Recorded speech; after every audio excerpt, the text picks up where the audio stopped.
Tonight on the global stage. In a world of great power rivalry, the countries in between have a choice. The Prime Minister's message at a time of international turmoil. Compete with each other for favor, or to combine to create a third path with impact. Plus, food bank pressure. Demand in St. Thomas tripling in the past year with no indication of slowing down. We can't get past that number. It's like we're feeding a lot more people. And critical acclaim lands on the Grand Theatre stage. A preview of the newest production arriving with high praise.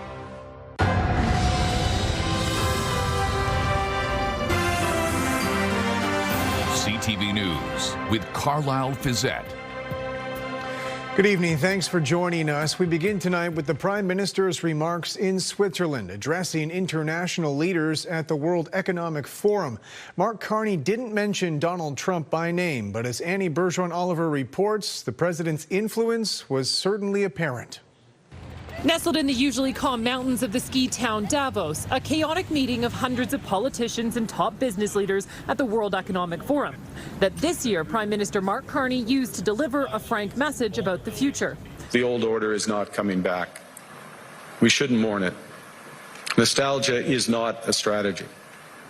But we believe that from the fracture, we can build something bigger, better, stronger, more just. Carney declared the U.S.-led world order dead and said countries must turn inward now that it's clear integration can lead to subordination.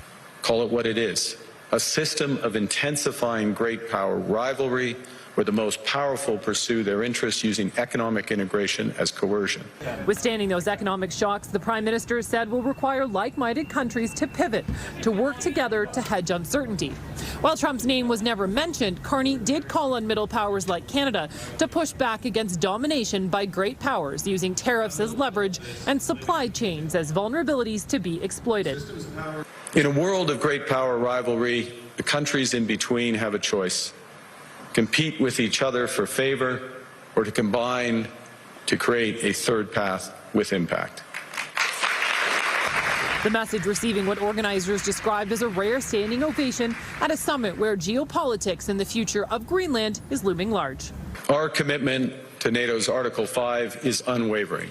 Canada strongly opposes tariffs over Greenland and calls for focused talks to achieve our shared objectives of security and prosperity in the Arctic.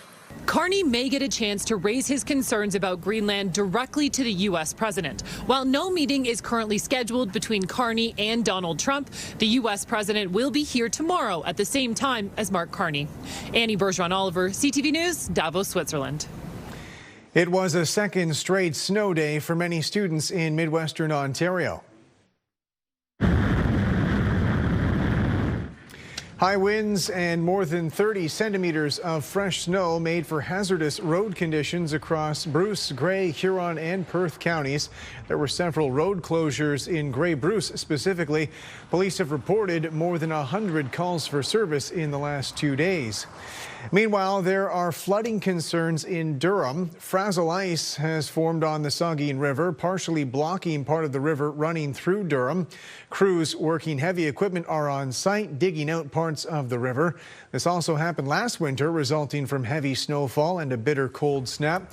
Municipal and conservation officials say they're closely monitoring the situation.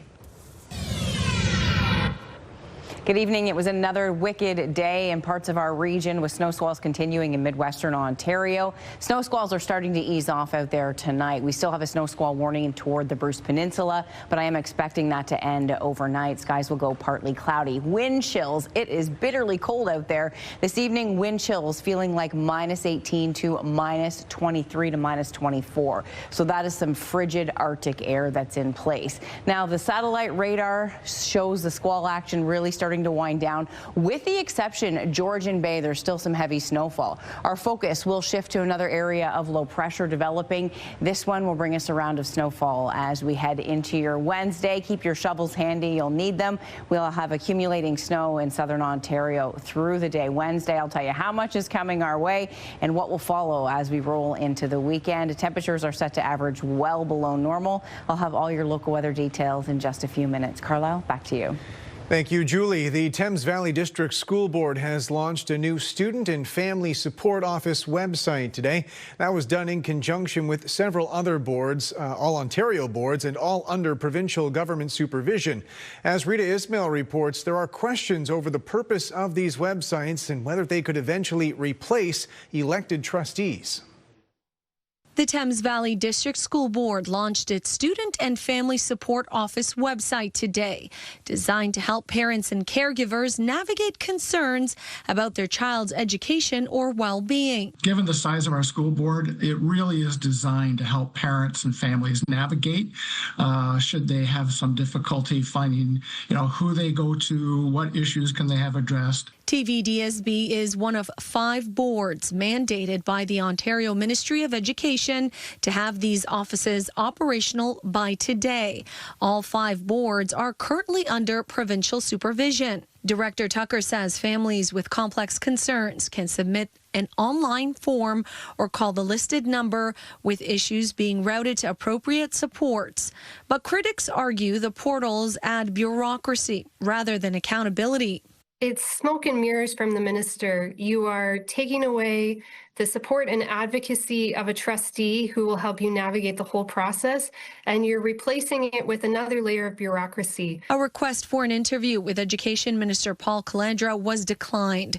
In a statement, his office says the government is overhauling what it calls an outdated governance model to put more resources into classrooms. The online portal encourages parents to contact teachers, principals, or superintendents before submitting a formal inquiry, a process critics say creates barriers. If you don't have a computer, or you don't know how to use a computer, or you can't do that in English, or there are accessibility problems that prevent you from using a computer to communicate, you're out of luck. Questions are also being raised about whether boards have the staffing capacity to manage the added workload. Nobody has added additional resources. When you look at what the school boards are saying their family support offices actually consist of, which just raises the question about how are they going to get timely responses to these families. Despite the concerns, disability advocates are urging families to use the new system and provide feedback. Let us know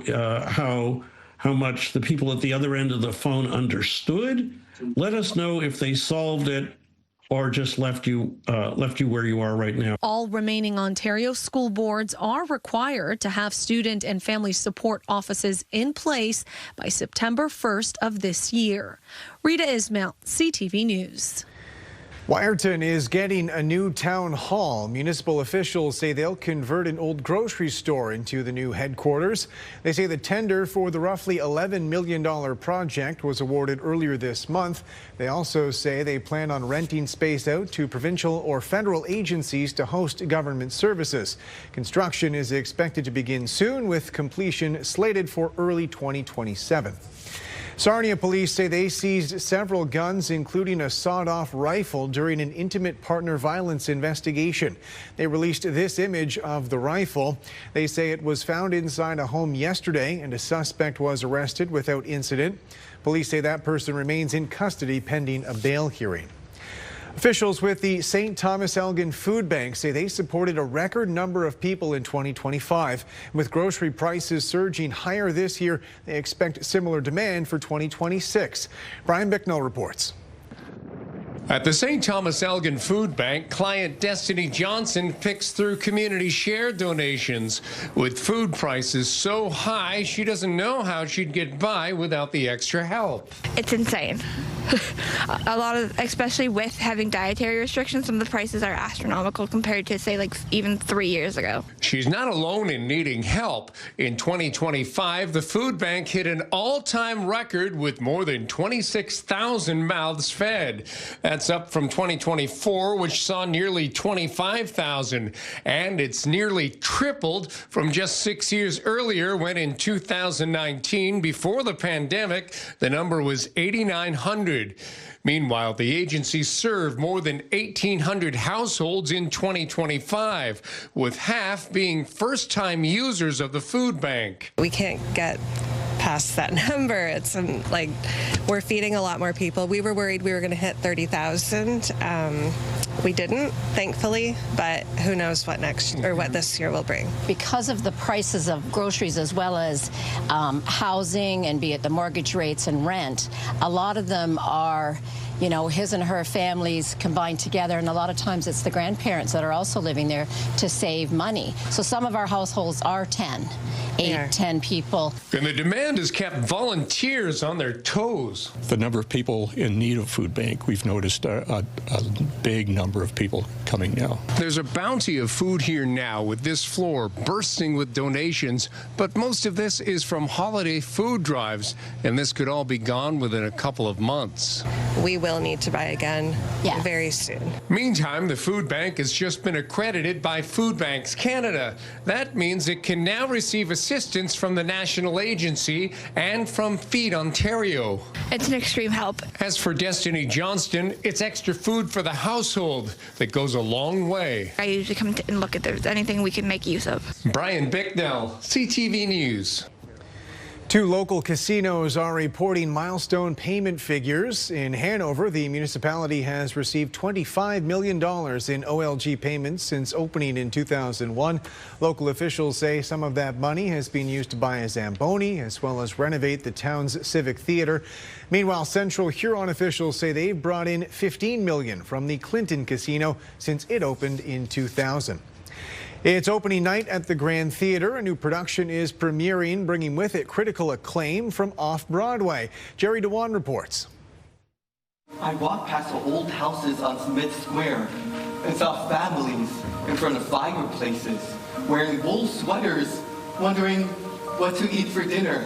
Kenneth is in his late 30s and suffered a life-altering trauma as a young man. He coped by keeping himself isolated, except for one unique friendship and his work at a bookstore. Everything shifts when he goes to work at the Primary Trust Bank. He goes from being isolated to finding community, finding himself, and finding a way through the world in a world that wasn't built for him. Shariza Richards has performed at the Grand and directed other plays, but Primary Trust is the first play she has directed at the Grand. Playwright Ebony Booth won the 2024 Pulitzer Prize for drama. The play has been described as deeply moving, but is filled with humor and an air of mystery. The play is written in this beautiful way of magical realism where everything is not as it seems, and the character of Kenneth comes out and reaches out to the audience in times. Kenneth is played by DeRay McFarlane, making his Grand Theatre debut. McFarlane embraced taking Kenneth on his journey of discovery. The struggles, the triumphs that come with that, with putting himself out there for the first time in his life and dealing with all the stuff that has stopped him from doing that in the past. McFarlane calls playing Kenneth a dream. I used to work here. Really? This play, I think, is so special and heartwarming and touching, and Kenneth, I think, is also all of those things. I think it's such a great world to be in as an actor, and to go through his journey is real special. This Made in London production of Primary Trust will be on the Grand Theatre Spreet stage until February 7th and will then travel to the Crows Theatre in Toronto. Jerry Dewan, CTV News. Rock the Park has announced the return of Retro Night.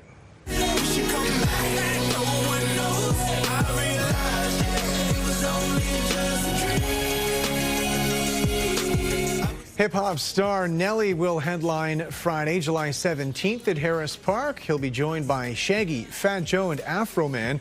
Tickets go on sale to the general public Friday morning. Still ahead, what's on the table when it comes to Canadian troops in Greenland? The message from government leaders about potential deployment.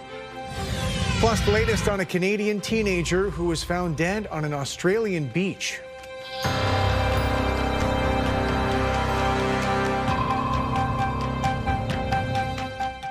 Download the CTV News app and stay on top of local stories as they unfold. We begin tonight with Ontario's latest. Customize your feed and watch live wherever you are. CTVLondon.ca, your home for news.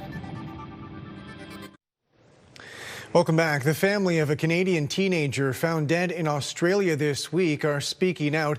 Piper James's father posted on social media saying, "Our hearts are shattered as we share the tragic loss of our beautiful daughter. We will always remember her infectious laugh and her kind spirit. I admired her strength and determination to go after her dreams." Her family are based in Campbell River, BC, and they tell CTV News she had been backpacking through Australia with a close friend. She'd reportedly been working in the area where she was found in Queensland. Police have said her body was found on a beach surrounded by wild dogs. Returning now to Greenland's future and Canada's role, the chance of Canadian troops on the ground is becoming a greater possibility, putting the NATO alliance in a state of uncertainty. With the latest on that, here's Mike Couture. The original photo came from an August meeting between President Donald Trump and European leaders. It shows them in the Oval Office with a map of Ukraine and Russia in the background. A newly doctored version posted by Trump shows a different type of expansionism. The new map shows the stars and stripes painted over Greenland, Venezuela, and Canada. He wants to be in control. He wants to manage. He wants to run the hemisphere and be a dictator. Former Foreign Affairs Minister Lloyd Axworthy believes Canada needs to push back. I think it's about time we showed a little sort of what the hell is going on, Mr. Trump? Would you stop this nonsense? Because if he's not confronted, then he will feel emboldened to go ahead. Now, the Globe and Mail is reporting hypothetical responses to a U.S. military invasion are being modeled by the Canadian Armed Forces. However, the Foreign Affairs Minister would only speak broadly about national defense. To always ensure that the defense and protection of our country is first and foremost on top of our list of priorities. CTV News requested a comment from the Canadian Armed Forces, but we did not get one. Trump has mused about taking over Canada for more than a year, but one of his former advisors downplayed the seriousness of that particular post. But just in an interview that he did a few hours ago, he didn't say anything about the United States taking over Canada, and in fact referred to Canada's interest also in the Arctic. So I wouldn't be too concerned about that from the Canadian perspective. Kellyanne Shaw says Trump is having a little fun with that post, but for many in Canada, it's serious. Mike Couture, CTV News, Ottawa. European Union leaders also pushed back on the U.S. takeover plan, criticizing Trump for threatening tariffs on countries opposed. Our northern NATO members have Arctic-ready forces right now. And above all, that Arctic security can only be achieved together. And this is why the proposed additional tariffs are a mistake, especially between long-standing allies. The European Union and the United States have agreed to a trade deal last July. And in politics, as in business, a deal is a deal. The European Commission president says the continent is committed to Arctic security, but American provocations threaten a spiral that would only help the adversaries both the U.S. and Europeans want to keep out of the region. Former Prime Minister Justin Trudeau and Katy Perry made an appearance at the World Economic Forum. It would be a mistake, as was highlighted by this report, by the speeches we just heard, to underestimate the idea of soft power, the idea of investing in people. Trudeau spoke about bringing people together to deal with today's global challenges, and Perry was watching on from the front row. Trudeau said he was inspired by Canadians who pulled together in the face of American threats against our sovereignty, rejecting Trump's push to make Canada the 51st state. And Julie Atchison is with me on the desk now. We got a nice day of sunshine, at least here in London. Yes. Cold for sure still, but we'll take the sunshine, I think.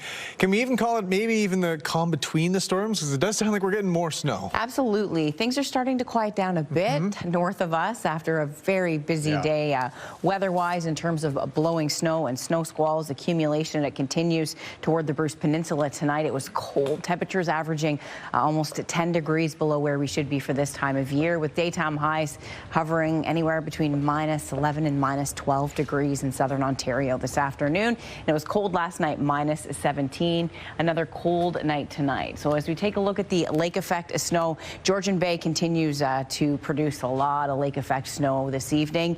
But areas south of that, we're really starting to see things quiet down, which is good news, with watches and warnings quickly coming to an end. Now, temperatures will continue to drop off. We still have these wind chills overnight, feeling close to minus 20 through the overnight. It's cold right across the region. As you can see, those are your wind chill values from minus 22 to minus 23. We have another snow producer coming in for your Wednesday, and this one bringing 5 to 10 centimeters. It looks like we will see on the higher end, closer to 10 centimeters in London, and starting tomorrow morning. So tonight, skies will briefly go partly cloudy, and then this area of low pressure will be tracking toward Lake Huron as we head through the day. So our area of high pressure drifts off to the east. The low comes in, and then with that low, we have a bit of moisture associated with it, and that's why we have some accumulating snow on the way. So keep your shovels handy, and we will see another push of cold Arctic air come in behind this system as we head into the weekend. Overnight low temperatures, minus 15 in London. Minus 15 towards KW, along the lakeshore from minus 11 to minus 12. So quiet conditions. Again, we go partly cloudy overnight, and then the snow comes in for your Wednesday morning. It will last through the morning commute and heading into the afternoon. This energy will push off to the east as we head into Wednesday night, and then the lake effect snow will start to fire up Wednesday evening in Midwestern Ontario. So you can see we will start to see some snow squall isolated bands, but we will have some as we push north of the city of London. This one looks to move right through Perth County and towards east towards Toronto, and then another one just south of the Bruce Peninsula. So lots going on with our forecast tomorrow. We have the low pressure area coming in, followed by the colder air. Snowfall readings, this is our forecast model showing those amounts, again, close to 10 centimeters in most areas, which will create some tricky conditions on the road. We have some milder temperatures on the BC coast, not quite as warm as it's been. However, temperatures averaging above normal. Then we get into the cold Arctic air, and again, lobes of that polar vortex just want to hang out with us. So we're talking that for the weekend in terms of another push coming in, and temperature-wise, I will see the coldest air of the season arrive, with some overnight lows dropping down towards minus 20. So tomorrow, a bit of a reprieve. We'll hit a high of minus 2. The snow will come to an end Wednesday night, and then flurries in the forecast Wednesday night into Thursday. Daytime high Friday, minus 13, with just a 40% chance of flurries. The nice thing about this forecast is we have a bit more sunshine on the way. The weekend, although it will be very cold with a mix of sun and cloud both Saturday and Sunday, daytime highs minus 10 to minus 12, looking good with some sunshine. Mix of sun and cloud on Monday and minus 10 and minus 9 a week out. We're going to hover well below normal over the next 7 days, with the exception of tomorrow. Tomorrow will be a seasonal January day. Temperatures right where we should be for this time of year. Snowfall, flurries to follow, and snow squalls in Midwestern Ontario. Active weather heading toward the weekend, and then that blast of cold with overnight lows from minus 16 to minus 19 at Carlyle. So January deep freeze continues with rounds of snowfall on the way, and we'll have to be very mindful tomorrow morning as we head out the door. We are expecting that snow as we head out for the day. So timing wise, not great. So make sure you leave yourself lots of extra time. For sure. All right, Julie, thanks very much. Coming up, growing concerns about counterfeit cash. Enough fake bills to prompt a police warning about cash transactions. Tomorrow is a very special day for us at Pure Country 93. Tomorrow, January 21st, is Bell Let's Talk Day, where every moment matters. Every moment you check in with yourself, your friends, your loved ones, and join us tomorrow morning where we make mental health a priority for Bell Let's Talk Day.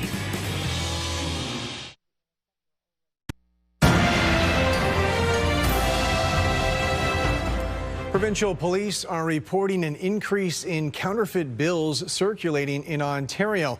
They're warning anyone who deals in cash, beware, especially when it comes to $100 bills. Pat Foran reports.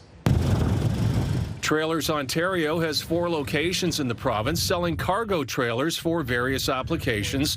A customer recently bought one at their Mississauga site and paid for it in part with counterfeit money. When did you find out that the cash was counterfeit? First thing Monday morning. Owner Nadir Virgi says the customer wanted to pay for the trailer in cash. A customer came to us last week, purchased a trailer for $12,200, and he ended up slipping in $6,200 in counterfeit money. Frustrated he'd been scammed out of $6,200, Virgie called Peel Police. They're continuing to investigate, but the man who handed over the cash was not arrested. As he said, he got the fake $100 bills from someone else when he sold a trailer. The police told me that it is a civil matter since he paid half in legitimate currency and half in fake currency. To avoid counterfeit money scams, avoid large cash transactions if possible. If a cash payment is required, complete the transaction at a financial institution. Do not accept money you believe may be counterfeit, and do not attempt to use counterfeit currency as it's a criminal offense. They seem to be a bit on the rise right now, especially with, as is always the case, the larger denominations, the $100 bills. Toronto police say they've noticed a huge increase in fake bills since the beginning of the year. We've already seen almost $50,000 in counterfeit money that's been turned in and that's been reported to us. Feel, look, and flip. For more information on spotting counterfeit notes, you can check the Bank of Canada's website. Tilt the note to make sure the metallic portrait and building change colors. As for Virgie, he's frustrated he may have to go to small claims court to get his money back. He says his company is now taking more steps to try and spot counterfeit currency. We did purchase money counters right now for all our locations, and I've told my entire team to double check every bill. Pat Foran, CTV News. New research suggests Canadian canola remains vulnerable despite the recent trade deal with China. The report indicates canola is over-reliant on China and the United States. It suggests nearly 90% of Canada's canola exports is absorbed by those two countries, and there are limited alternatives. It also points out most of the canola crop grown in Canada is genetically modified, which is restricted in the European Union, while other countries have limited infrastructure to crush the crop into oil. A small business owner in Toronto is expressing gratitude to his customers for coming to his aid when a key piece of equipment went down. With more on the connection he's built and the appreciation for his services, here's Corey Baird. For nearly a quarter of a century, Alazar Beyane has been repairing shoes. 10-hour days. Good morning, shoe repair. 7 days a week. It's not glamorous work, but it's kept him on stable footing until last month. This is the machine that's broken. This stitching machine, a cornerstone of his cobbling business, is busted. Over 60 years old, they literally don't make them like this anymore. And without it, Beyane wasn't sure how he could make things work. This is my right hand, you know. He thought about diversifying, focusing on key cutting instead, but his customers weren't prepared to say goodbye to their community cobbler. Full service. Enter Marcia Shandor, a longtime customer who keeps coming back for the craftsmanship and the unexpected honesty. He has so much integrity. I brought him shoes before that he will not fix because he says the mend won't last. And then one time I took them somewhere else. I didn't tell you this. I took them somewhere else and they mended it for $30 and it broke within 1 week. Determined to give back, she started a GoFundMe to replace the broken machine. No mean feat given the scarcity of parts and the goal of $11,000. Beyane had just one question. The first thing he said is this legal? Above board and soon to be above their target. In less than a month, they've reached 90% of their fundraising goal. A new stitching machine has been sourced and is on standby all the way from Germany. I was so overwhelmed, you know, because I never expected that. People still are willing to help a stranger because there is good. There is still empathy. We still care about each other. The love and the support they showed me, I understand that how much they appreciate my service. Okay. I kind of liked them. I didn't want to really part with them. Corey Baird, CTV News, Toronto. Canada's main stock index was weighed down by broad-based losses amid geopolitical tensions. The TSX fell 340 points. In New York, the Dow lost 871. The Nasdaq dropped 561. The Canadian dollar up a fifth of a cent today. On commodity markets, gold surged $170 an ounce. Oil added $1 a barrel. When we come back, just months after welcoming students for fall semester, Conestoga College putting its new Stratford campus up for lease. Tomorrow. We just got situated in our room. Just hours after this video, she was found beaten to death on a luxury resort in Mexico. When I found out she was dead, I just started screaming. Her Canadian boyfriend found not guilty. My goal is that the monster who murdered my daughter doesn't have a chance to murder anybody else's. We've uncovered blockbuster developments that could change everything. Tomorrow on CTV National News and ctvnews.ca. Welcome back. Conestoga College's brand new campus in Stratford has been put up for lease just months after the building first opened. Jeff Pickle has more on the Stratford campus's uncertain future. Conestoga College has been in Stratford for decades, but the Erie Street campus, steps from downtown, was the start of something new. Well, it was renovated recently to a great cost. Great facility now. It has a great history and a connection to Stratford. After the first students were welcomed in September of 2025, the college put the building up for rent in October. The listing describes it as a beautifully renovated space in the heart of downtown, featuring flexible open workspaces that can serve as meeting rooms or offices. The union believes that the college does not plan on abandoning the building, but possibly subleasing a portion of it. We have asked generally as to what might be going on, and we're told it might be only a sublet of some parts of it, not all of it. But although the advertisement certainly seems to be different from that statement. This comes after a number of real estate consolidations within Conestoga over the past several months. In Kitchener, all classes at Market Square were moved to the Yonge Street location, and in Brantford, the Colborne Street campus closed, moving everything to Wellington Street. This news coming as a surprise to many in the community. The city of Stratford say they were unaware the college was looking into leasing some of the property. Nearby businesses say after an influx of students in September, they have hardly seen any students since the start of the winter semester. A sign on the door says the building is only open 2 days a week, and COF says no full-time teaching staff are assigned to the Erie Street campus. I think for us to vacate Stratford would be a dereliction of our role as a community college. The union says they are hopeful the college will maintain a strong presence in the city of Stratford. I would certainly fully endorse and support retention of that, because it is a vital part of our catchment and our community college for the people of Ontario in this region. We reached out to Conestoga College for more information, but did not get a reply in time for air. Jeff Pickle, CTV News, Stratford. New research from Stats Canada suggests Canadian women are living longer than men, but spending more years in poor health. Women in Canada have a life expectancy of 84 years, while men are just under 80 years. Men spend a slightly higher percentage of their lives in good health compared to women, though. According to the report, Canadians are living longer lives, but their healthy years aren't keeping pace with that increasing lifespan, meaning they spend more years living with health limitations. Police in Oshawa say they've charged a man who was shot by a Durham police officer over the weekend. According to the Special Investigations Unit, police responded to a mental health call Sunday morning where they found a 27-year-old man with a knife. That suspect has been charged with assaulting police. The SIU had previously reported the officer who shot the suspect also shot a fellow officer during the incident, firing their gun multiple times. The officer who was shot was reportedly rushed to hospital with critical injuries, but is in stable condition. Members of the Ontario Liberal Caucus are recommending John Fraser for interim leader, a position he would hold for a third time. Riding Association presidents and the Executive Council still have to vote on the matter. That's expected to happen in the coming days. Details on a full leadership race are expected to be released next month after former leader Bonnie Crombie stepped down last week. Bitter cold can do more than make your morning commute uncomfortable. It can put a real strain on your vehicle, and drivers are being urged to take extra precautions. With more, here's Sanjay Maru.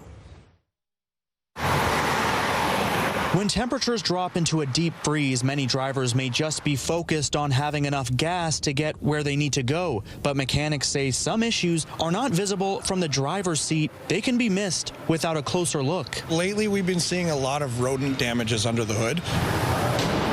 That's right, rodents. Staff inside this Ford service department say they started to see more cases of the damage they can do a few weeks ago after temperatures raised to record warm levels in Windsor. But the swing back to bitter cold has driven animals to seek shelter, sometimes in engine compartments, and in one case, form a nest. Last week, we had a vehicle come in and had an engine light on and noticed that there was some chewed up wiring underneath, which led to under the car. So once my technician lifted it up in the air, pulled the shield underneath off, right up in the top corner, there was an actual baby possum that was stuck there.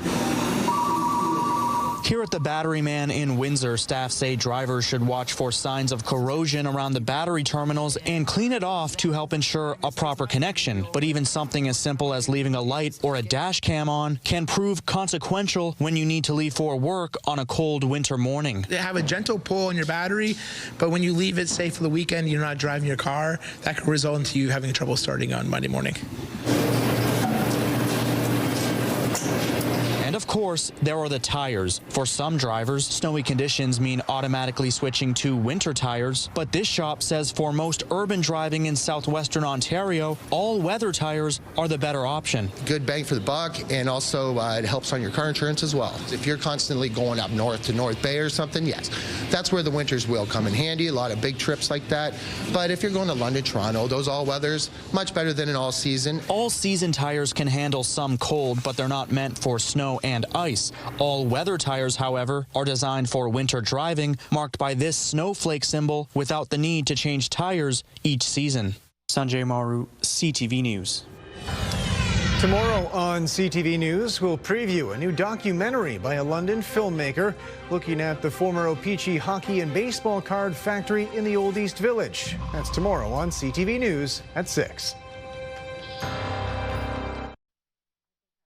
Hey, welcome back to a brand new year of KP's Rescue 975, powered by London's Airport Kia. Today, we're going to meet Millie. She's a puppy mill rescue arriving in style in a 2026 Sportage X-Line. Let's go meet her. I know I say this every week, but I'm going to keep her. This is Millie. Millie is the sweetest puppy mill rescue. She spent her entire life in a puppy mill. She's 6 years old. So she actually has a clean bill of health. She's so healthy. She has great teeth. She loves laps and snuggles, as you can tell. She's good with everyone and everything. She loves cats. She loves dogs. She loves people. She loves her walks. And again, healthy and spayed and house trained. Really, she is the perfect family dog. So make sure you follow her story, and let's find her the home she so deserves. If you're interested in adopting, visit animalert.ca for more information. Special thanks to London's Airport Kia for sponsoring KP's Rescue 975. Frigid wind chills in the forecast and another round of snow on the way. Thank you to Rob Molnar for your photo from Iona Station. 5 to 10 centimeters expected in most areas tomorrow, starting in the morning. Flurries as we head toward the weekend, and another blast of cold coming in. Temperatures will average below normal. Manitoba's premier is highlighting the port in Churchill as a key Canadian asset in the Arctic in the midst of Donald Trump's Greenland ambitions. There's only one port and one rail line that feeds the Arctic, and that would be absolutely essential for us to maintain sovereignty in Canada's Arctic, and that is at Churchill, and that is in Manitoba.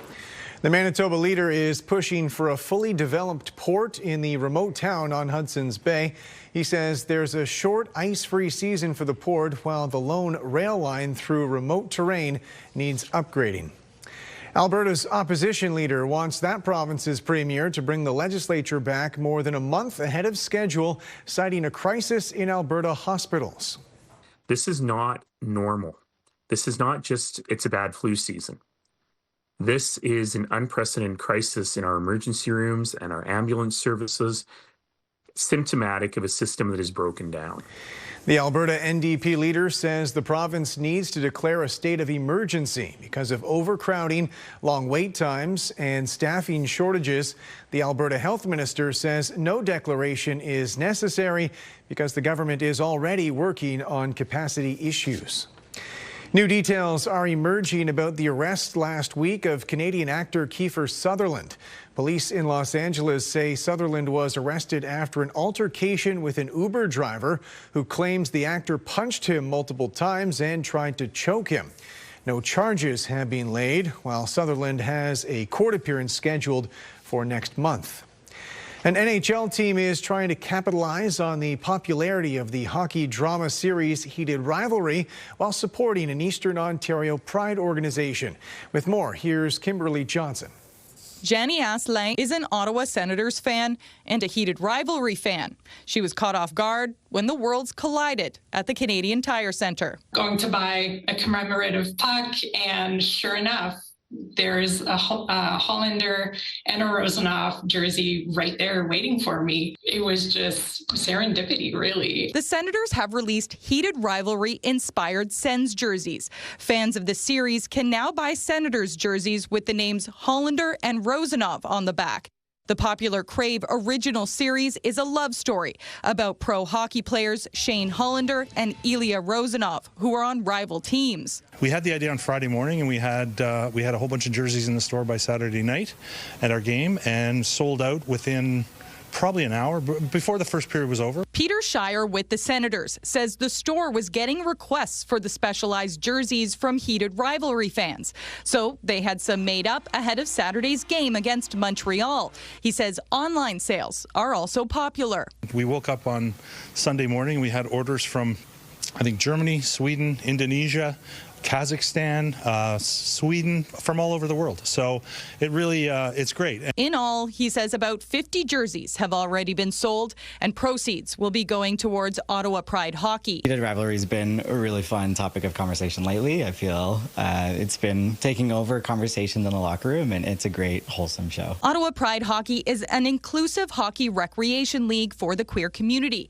And with about 200 regular players, the league's co-coordinator says the goal is to make sure everyone sees themselves on the ice and on a hockey jersey. So important to be able to see yourself as a kid, even as an adult now, just like, okay, I am welcome here. And with the city of Ottawa set to play a possible role in the upcoming season 2 of Heated Rivalry, now fans can have the best of both worlds. Yeah, a fun little thing to see the Sens sort of embrace. Kimberly Johnson, CTV News. London's top stories. We have breaking news tonight out of Ottawa. The latest in the breaking news alerts. I'm tracking an area of severe weather. It'll start. And watch live. A development now to a story from City Hall we brought you. Download the CTV News app. Welcome back. Lauren Stallone is with me on the desk now. As before we go, it is our Behind the Likes segment. And for this week, Lauren, we're looking at really just something that's blown up in the last week online. I've seen it everywhere on social media. That's right. We're going back in time, 10 years to be exact, to 2016.